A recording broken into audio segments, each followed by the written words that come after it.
आप लोगों में से कितने लोग हैं जो रात को कभी लेट घर आए हैं बिकॉज़ फ़ोन बंद हो गया हो या अम्मी अब्बू को पता नहीं है या कोई प्रॉब्लम की वजह से? कितने लोग रात को लेट घर आए हैं? So quite a few. Okay. Are you guys actresses? No, right? तो आप लोग की बात का बुरा माना जाता है माँ बाप से, लेकिन अगर कोई एक्ट्रेस करे तो क्या वो प्रोपेगेंडा है या एजेंडा है, या वो एक नोशन है जो हमारी सोसाइटी हमारे मीडिया को लेकर प्रोजेक्ट करती है? मैं एक एक्ट्रेस हूँ, लेकिन उससे पहले मैं एक नॉर्मल मिडिल क्लास लड़की थी जिसकी कुछ ड्रीम्स थी, जो चाहती थी कि वो एक्टिंग करे। क्योंकि जैसे वो बड़ी हुई उसने घर में देखा कि कोई भी अम्मा को काम होता है और उन्होंने बच्चों को साइड पे लगाना होता है तो वो श्रीदेवी की गाने चला देती हैं और कहती हैं चलो बेटा काम करो क्योंकि मुझे तो कपड़े धोने हैं। तो अक्सर इसी तरह के टाइम में मैं पली बड़ी। भाई बहनों के साथ जब कोई गेम खेली थी तो बजाय के डॉक्टर डॉक्टर या टीचर टीचर खेलें, हम लोग सब डांस कॉम्पिटिशन्स करते थे या फिर स्टोरी टेलिंग सुनाते थे। कोई एक भूत बनता था और कोई एक बेचारा डरा हुआ इंसान, और हम एक दूसरे को डरा डरा के इस तरह गेम्स खेलते थे एक दूसरे से। सो आहिस्ता आहिस्ता मैंने रियलाइज़ किया कि एक यही चीज़ है जो मुझे काफ़ी अच्छा फील कराती है। स्कूल में चली जाती हूँ, यूनिवर्सिटी भी चली जाती हूँ, लेकिन जब भी को मुझे पता चलता है कि कोई ड्रामेटिक कॉम्पिटिशन आने वाला है तो वहाँ मैं सबसे पहले खड़ी होती हूँ कि okay I have to take part in this. So finally एक दिन मैं अपने अब्बा के पास गई कि बाबा मुझे एक्टिंग करनी है, एक बहुत बड़ा प्ले हो रहा है और वो ईरान जा रहे हैं तो मुझे एक्टिंग करनी है। तो उन्होंने कहा बेटा आपको मेरी ज़िंदगी की कसम है लेकिन आप एक्टिंग नहीं करोगी कभी भी। तो मैंने कहा अच्छा चले मुझे 1500 रुपये दे दे, वो मुझे ना एक चीज़ की वो ट्यूशन फ़ी भरनी है। तो उन्होंने मुझे 1500 रुपये दे दिए और बात ख़त्म हो गई। अब मैं अम्मा के पास गई, मैंने कहा अम्मा बाबा ने तो मना कर दिया है, किस पॉइंट से उन्हें समझाऊं कि मुझे काम करना है, मुझे एक्टिंग करनी है, वो प्ले जा रहा है ईरान में। तो उन्होंने कहा बेटा उन्हें बताओ कि ईरान में तो सब हिजाब लेते हैं, तो हिजाब पहन के तुम एक्टिंग करोगी तो वो तो अच्छी बात होगी। तो मैं गई बाबा के पास, मैंने कहा बाबा वो हिजाब पहन के एक्टिंग होगी। तो उन्होंने कहा अच्छा चलो ये तो बेटा बहुत ऑनर की बात है, हिजाब पहन के आप एक्टिंग करोगी, वेरी गुड, चलो यू शुड गो। भेज दिया। माई ब्रदर्स, आई हैव 3 ब्रदर्स, तो सारे बहुत अगेंस्ट थे कि लड़के और लड़कियां मिल के जहाज़ में पाकिस्तान से ऑल द वे ईरान जाएंगे। थोड़ी सी टर्बुलेंस हो गई तो कोई डर के किसी ने एक दूसरे का हाथ पकड़ लिया तो क्या होगा। उसी मसले में मेरे बेचारे माँ बाप पता नहीं कितने उन्होंने दुआएं की, लेकिन फाइनली जब मैं ईरान पहुंची तो मेरे भाई का सबसे पहला सवाल ये था तुम्हारी सीट किसके साथ थी, टीचर के साथ थी या स्टूडेंट्स के साथ? सो आई टोल्ड हिम कि नहीं मैं टीचर के साथ ही बैठी हुई थी। So he was comfortable with that. Finally प्लेज हो गए, वापस आई, अच्छा प्ले हुआ, एक और प्ले हुआ, बाबा को नहीं बताया। मेरी सारी खालाज, मेरी फुप्पोज, मेरी अम्मा प्ले देखने आए, खुश हुए। फिर एक दिन घर गई और मैंने बाबा को बताया कि मुझे लगता है कि this is the only thing that I can do. अम्मा सामने बैठी थी। अब मैंने कहा बेटा जान छोड़ो, हमारी शादी करो, तुमने जो करना है कर लो ज़िंदगी में, उसके बाद हमारे सर से हर वक्त की जेस्चर जो है ना उठा दो कि मुझे अब ये करना है, मुझे ये करना है, मुझे एक्ट्रेस बनना है, मुझे यहाँ जाना है, वहाँ जाना है। हम नहीं इसकी रिस्पॉन्सिबिलिटी ले सकते। मैं कहा ठीक है, नथिंग लाइक इट, छोटी सी तो बात है, सिर्फ लड़का ढूंढना है, शादी करनी है, 3 दिन का इवेंट भी हो जाएगा, कपड़े बन जाएंगे, डांसेस होंगे, तो नथिंग लाइक इट। तो हम अपनी फैमिली के साथ एक ट्रिप प्लान किया और इस शादी के रिश्ते के प्रोसेस में ही हम देख रहे थे मेरे लिए रिश्ते। हम उस सारे प्रोसेस में अमेरिका चले गए। अब जब अमेरिका जा रहे थे तो हम फ्लाइट में एंटर होने से पहले जब बोर्ड कर रहे थे, मेरे अब्बा ने मुझे कहा बेटा पासपोर्ट सारे मुझे देते हैं। मैं कहा नहीं, पासपोर्ट तो खैर मेरे पास ही रहेगा because I am an independent woman, I can take care of my passport. मैंने कहा फाइन कूल। हम गए, सेल्फीज खिंचवाते हुए मैं मैनचेस्टर पे उतरी और मैंने अपने अब्बा को सिक्योरिटी चेक में इशारा किया कि पासपोर्ट है ना। सो इज़ लाइक कि पता नहीं बेचारी पागल हो गई है, बाहर आते ही ऐसे थम्स अप करी कि आई एम सो हैप्पी। तो उन्होंने कहा कि ओके। जब हम और बाहर गए शॉपिंग करते हुए ड्यूटी फ्री से, तो मेरे भाई ने कहा यार अपना पासपोर्ट देना। तो मैंने कहा वो तो बाबा के पास है ना। तो बाबा ने कहा बेटा पासपोर्ट कहाँ है? मैं कहा वो तो आपके पास था। उन्होंने कहा मेरे पास नहीं है। एंड आई रियलाइज्ड कि मेरे पास पासपोर्ट था ही नहीं, ना जहाज़ में, ना एयरपोर्ट पे। तो जो मैं एक इंडिपेंडेंट वुमन थी वो 2 मिनट में वहाँ एक माँ बाप की क्राई बेबी बन गई, जिस वजह से मेरे माँ बाप मुझे यही कहते थे कि तुम एक इंडिपेंडेंट बच्ची नहीं बन सकती, तो इसीलिए तुम तो अपने पास चीज़ें रखा ही ना करो। That was a mistake that was inculcated by my parents into me। जब बचपन से आप अपनी बेटी को वो रिस्पॉन्सिबिलिटी फैक्टर नहीं देते तो उसको लगता है कि वो आगे भी ज़िंदगी में जाके जब रिस्पॉन्सिबिलिटी दी जाएगी तो उसको पूरा नहीं कर सकेगी। तो जैसी रिस्पॉन्सिबिलिटी दी उसमें फेल हो गई। None the problem, deported back to Pakistan. And I felt like there was an energy that the earth was giving me that you don't have to go to America. नहीं जाना, कुछ रोक रहा था मुझे बार बार ट्रैवल करने के लिए। But you know, me being me, because I'm a cool girl, I went, दोबारा वीज़ा लगवाया, पासपोर्ट बनवाया और फाइनली मैं अमेरिका चली गई दोबारा अकेले। अमेरिका गई, वहाँ पे लोगों से रिश्तों का प्रोसेस शुरू हो गया। प्रोसेस शुरू होते होते वहाँ पे हम एक फैमिली से मिले, अच्छे लोग थे, मुलाकात बढ़ी और लड़के ने मुझसे कहा कि I'd like to marry you। मैंने कहा okay, that's the plan, this is what I am here for, आप मुझे एक्टिंग करने देंगे? He was like, या बिल्कुल। मैंने कहा न्यूयॉर्क फिल्म अकेडमी है यहाँ, तो वो मैं मास्टर्स अगर, उन्होंने कहा हाँ आप, मुझे कोई प्रॉब्लम नहीं है। तो मैंने कहा बाबा बस अभी लोग कुछ कहेंगे तो आप लोगों ने ना नहीं कहना। रिश्ता हो गया, लिटरली 3 दिन में शादी हो गई। मैं अमेरिका चली गई। जब मैं अमेरिका गई तो बहुत सारी चीज़ें मुझे रियलाइज़ हुई कि ये रीज़न्स जिस वजह से मैं अमेरिका आई थी और ये रीज़न जिस वजह से मैंने शादी की थी, वो रीज़न मेरी शादी को प्रोग्रेस नहीं कर रहे थे। क्योंकि मेरा रीज़न अमेरिका आने का और एक इंसान से शादी करने का was escapism। That one decision that I took about my life for escaping from my house, somebody, मेरे अब्बा अम्मा who love me to death, but उनसे escape करके मैं एक और घर में गई for all the wrong reasons, and that one decision led me to a divorce.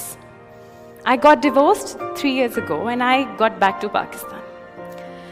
अब अब्बा वहीं दरवाजे पे खड़े कि मतलब ये मेरी ज़िंदगी में कोई सुकून का मौका मुझे नहीं देगी औरत। पहले इसने पासपोर्ट घुमाया, फिर अब ये मतलब डिवोर्स, अब मैं क्या करूँगा? तो आहिस्ता आहिस्ता मेरे अब्बा ने समझ लिया कि हेल हैज़न्ट फॉलन, हो जाती है डिवोर्स।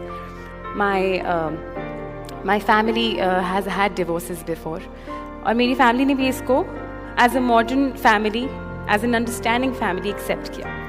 बट क्या मुआशरा मॉडर्न और अंडरस्टैंडिंग था कि एक एक्ट्रेस की बेटी जो एक एक्ट्रेस की नीस भी है और वो एक्टिंग करना भी चाहती है, और एक्टिंग, उस वक्त मेरा एक नया ड्रामा शुरू हुआ था जिस वजह से मैं पाकिस्तान आई हुई थी, और उसी सारे प्रोसेस में मेरी डिवोर्स हो गई। तो मैं not as famous is now, but उस वक्त मेरी थोड़ी बहुत फेस वैल्यू थी, जिसकी वजह से लोग को लगता था कि एक एक्ट्रेस, ये चेन ऑफ एक्ट्रेसेस है ना, खाला, अम्मा, बेटी, तो एक्ट्रेसेस तो डिवोर्स ही लेती हैं। और मेरे अब्बा being from army, my 3 brothers, उनके लिए ये बहुत बड़ा शौक था कि हमने सोसाइटी के साथ कैसे डील करना है। अब जैसे ही मुझे लगा कि हम डीलिंग प्रोसेस में आ गए, मुझे पता चला कि मेरी अम्मा को कैंसर है, स्टेज 2 कोलन, एंड हमारी सारी फैमिली ऑलरेडी एक बुरे वक्त से गुजर रही थी। जैसे कहते हैं ना, सोने पे सुहागा, कि एक चौका था तो ऊपर से छक्का भी आ गया। अल्लाह, मैंने कहा कैच करो, मैं सारे बॉल्स इस वक्त फेंकूंगा तुम लोग को। तो फाइनली हमें जब पता चला तो हम लोग सब बहुत अपसेट थे, और हमें लगा कि ज़िंदगी ख़त्म हो जाएगी, क्योंकि डॉक्टर्स ने कहा था कि बहुत मुश्किल है कि रिकवर करेंगी। खैर, मेरी अम्मा का तो कोई जवाब ही नहीं है। वो ट्रीटमेंट करवाई, रेडिएशन, कीमोथेरेपी, उसके बिल्कुल 1 महीने बाद वो अपनी फिल्म का डेब्यू गाना रिकॉर्ड करके आई, और उन्होंने वो वीडियो बना के ऑन्कोलॉजिस्ट को भेजी कि ये लो, तुमने तो कहा था कि मैं नहीं कर सकूँगी, तो ये बेटा मैंने गाना कर लिया, तो फिल्म का प्रीमियर जो है XYZ डेट को, तो आ जाना। That's when my mother decided to stay happy with the willpower that was inculcated in her by her father. उन्होंने डिसाइड किया कि मैं खुश रहूँगी और मैं अपनी ज़िंदगी से लड़ूँगी। मैं हर उस इंसान को बताऊँगी जो मुझे बोलता है कि शायद आप नहीं ज़िंदगी कंटिन्यू कर पाएंगी, मैं उन लोगों को अपनी विल पावर से दिखाऊंगी कि मैं कर सकती हूँ अपनी ज़िंदगी continue. And that was a decision जो उन्होंने उस वक्त लिया, जिसकी वजह से हम सब ने स्ट्रेंथ पकड़ा। खैर, मेरे हालात उस वक्त बहुत ख़राब हो चुके थे, मैं अम्मा का भी ख्याल रख रही थी, and at the same time मुझे समझ नहीं आई थी कि मैं कहाँ जाऊँगी लाइफ में। जैसे बहुत सारे लोग बहुत सारे एवेन्यूज़ चूज़ करते हैं, मैं भी बहुत सारे एवेन्यूज़ चूज़ किए। कभी किसी दरबार में गई, कभी किसी के पास गई, किसी के पास बुक थी, उस बुक से कुछ पढ़ा, किसी के पास कुछ नॉलेज थी हॉरोस्कोप की, उनके पास गई।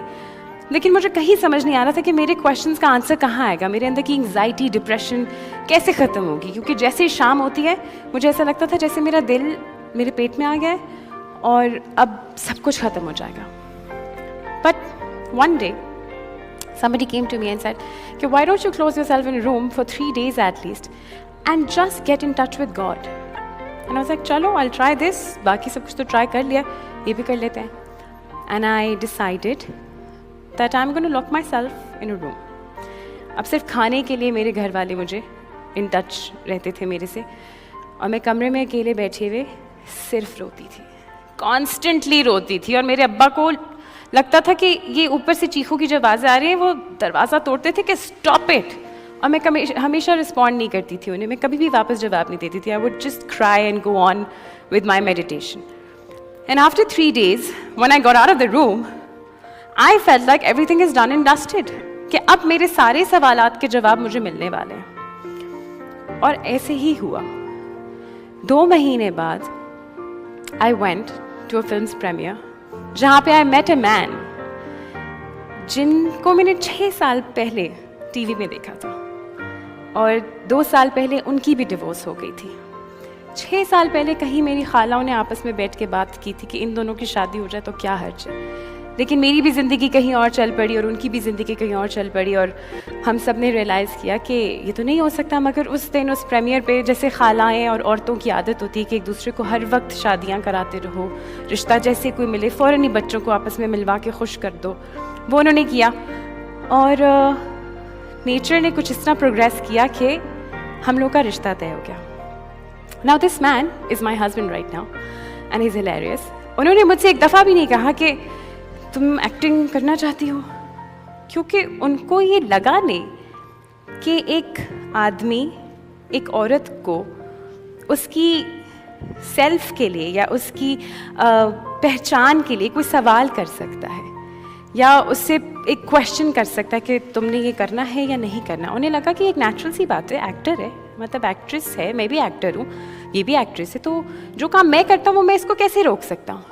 और उन्होंने मुझे कभी ऐसा कुछ नहीं कहा। उस वजह से मुझे एक ड्रामा आया, दूसरा ड्रामा आया, तीसरा ड्रामा आया, वो मैं करती गई। और करने के बाद मुझे ये रियलाइज़ हुआ कि ये डिसीजन उस डिसीजन के कंपैरेटिवली इस डिसीजन की जर्नी, इस डिसीजन तक पहुंचने का जो डिसीजन मैंने लिया वाज कम्प्लीटली डिफरेंट। जो डिसीजन मैंने 3 साल पहले लिया था अपनी ड्रीम्स को पूरा करने के लिए, वो डिसीजन मैंने अब लिया दोबारा। लेकिन इसलिए नहीं क्योंकि मुझे एक्टिंग करनी है, लेकिन इसलिए क्योंकि मुझे ही रहना है। I have to be myself, be it for a man, be it for a woman, be it for anybody in the world. I have to realise who I am before I understand who I want to Mary.